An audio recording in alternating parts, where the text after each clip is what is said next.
যে আল্লাহর দেওয়া সম্পদ না হলে আপনি 1 সেকেন্ড না, 1 ন্যানো সেকেন্ড না, 1 মাইক্রো সেকেন্ড চলতে পারেন না।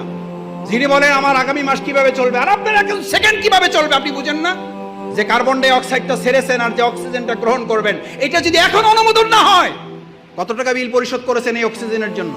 অনলাইনে না অ্যানালগে জমা দেন? কোন অ্যাকাউন্টে জমা দেন? এটা কোন অ্যাকাউন্টে? এত কি ভাবেন ভবিষ্যৎ? ভবিষ্যৎ কি? ভবিষ্যৎ তো অক্সিজেন। এই এখন কার্বন ডাই অক্সাইডটা ছেড়েছেন, অক্সিজেনটা আর যদি না ঢোকে, এখন কি কারণ লাগবে? পৃথিবীর সমস্ত ডাক্তার একমত হয়ে গেছে, হার্ট অ্যাটাক করে কোনো মারা যায় না, মারা যাওয়ার কারণে হার্ট অ্যাটাক করেছে। স্ট্রোক করে মারা যায় না, মারা যাওয়ার জন্য স্ট্রোক। আল্লাহর কাছে জিব্রাইল আমিন না, আজরাইল জান কবজ করার ফেরেশতাকে বললেন, আল্লাহ এমন দায়িত্ব দিয়েছে, লোকেরা তো আমার সেই পরিমাণ গালাগালি করবে যে এই লোকটার জন্য আমরা মারা যাইতেছি। আল্লাহ তাআলা বলেন, তোমার কোনো অসুবিধা নেই, ব্যবস্থা করে দেবো। লোকেরা তোমার কথা মনেও রাখবে না, তোমার কথা স্মরণও করবে না, তোমার উচ্চারণও করবে না। ওরা